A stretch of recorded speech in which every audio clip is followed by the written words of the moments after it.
About 15 years or so, I'm not sure exactly how many years ago it was, there was an entry-level freshman calculus class at a large Midwestern university.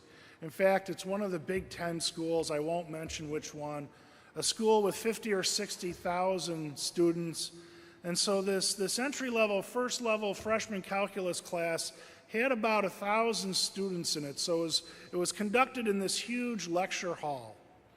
And unfortunately, the students didn't like the professor. He was one of those professors who would kind of yell and scream and bark at them and do all sorts of things and kind of put stress on them and point out their weaknesses, things like that. And whenever they had an exam, every 5 minutes, he would call out, 55 minutes left. 50 minutes left. He'd walk around, look over shoulders and everything. So they really didn't like this professor. And so this year they had this class, and this one student needed to get a passing grade or a good grade to be able to pass the class. Now, he knew he was pretty good at math. He had always been pretty good at math. But he also knew that he was absolutely terrible under pressure. He couldn't stand stress, anxiety, pressure at all, and he knew he wasn't very good under pressure. And throughout the exam, the professor was barking out things, walking around, intimidating the students, trying to put pressure on them. And so finally, when the time for the exam was up, the professor called out, "Pencils down, stand up and bring all your tests forward." And he had this big table at the front of the lecture hall. And he had the students stack their exams one on top of another in about 3 different stacks, and they were all huge stacks of exams. And while all the students were doing this one student stayed at his seat, stayed at his desk, and he kept working on the exam. So 5 minutes passed, and he kept working on the exam. 10 minutes passed, 15 minutes passed, 20 minutes passed, finally 30 minutes passed, and he had worked on the exam the whole time. And throughout it, the professor just stood there and stared at him. Finally, he gets up, and he walks to the front of the room, and he's going to put his exam in the stack of exams, and the professor says to him, "What do you think you're doing?" And he says, "Turning in my exam." And the professor says, "I'm afraid I have some bad news for you. Your exam is a half hour late. You failed. I'll see you next semester when you repeat my course." And the student smiled at the professor and asked him, "Do you know who I am?" And the professor said, "What?"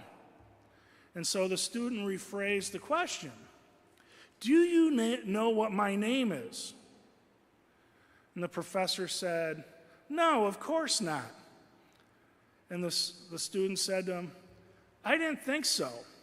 And so he took one of those stacks of exams, took the top half off, put it to the side, put his exam right in the middle, then took those exams and put them right back on top, and buried it in the middle of a 3-4 foot stack of exams. And then he walked out of the lecture hall. So why do I tell you this story? And why do I tell you this story with this particular gospel reading? Jesus said to his disciples, "I have come to set the earth on fire, and how I wish it were already blazing. Do you think that I have come to establish peace on earth? No, I tell you, but rather division. I have come to set the earth on fire. I wish it were already blazing." Jesus is asking us to be bold in our faith. This student acted boldly. He acted boldly and got his exam done. But he acted in a very bold way on a secular matter, on a worldly matter, on a matter of this earth.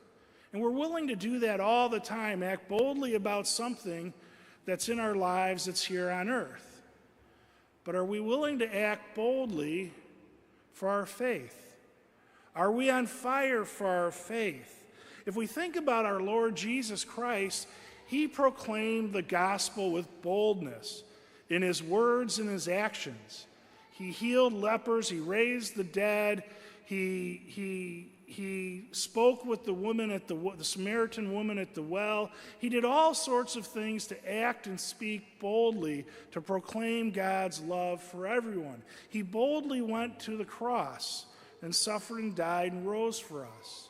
And he calls us to act boldly in our faith, to be on fire for the faith, and to proclaim the good news boldly with our words and actions. And he even warns us that sometimes when we do that, there's going to be division.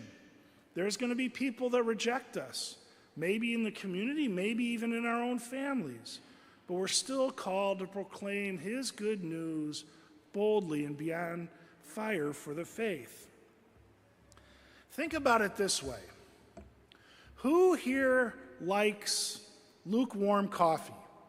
I don't mean hot coffee. I don't mean iced coffee. I mean room temperature. It sat out on the counter for 3 hours. Lukewarm coffee. Who likes that? Raise your hand. Nobody. You know what my mom does if she goes to a restaurant and they give her lukewarm coffee? She sends it back. Every time. Who likes French fries that have been sitting out on the counter for 3 hours, that have cooled down and are all mushy and aren't crispy anymore? Or do we like them right out of the fryer when they're hot and crispy? What about ice cream? What about ice cream that's sitting out for a couple hours and is this mushy, sticky, messy glob of whatever it is? We don't like that much. But we love ice cream ice cold out of the freezer, right? It's heavenly. Jesus is saying, don't be a lukewarm Catholic. Be a bold Catholic and proclaim the good news and set the world on fire. We're called not to be lukewarm Catholics. Or as Bishop Barron always says, beige Catholics. He always talks about beige Catholicism, meaning it's lukewarm and there's nothing strong and forceful about it. Jesus is calling us to go out in the world and boldly proclaim his good news in our words and our actions. St. John Paul II put it this way: allow the light and the healing presence of Christ to shine brightly through your lives. In that way, all those who come in contact with you will discover the loving kindness of God. Allow the light and the healing presence of Christ to shine brightly through our lives so that everyone we contact will discover the loving kindness of God. That's what our Lord Jesus is calling to us today. He's entrusted us with a great responsibility, the responsibility to proclaim his good news boldly, to set the world on fire through our words, through our actions, through our very lives. May God bless you and all those who love the Lord.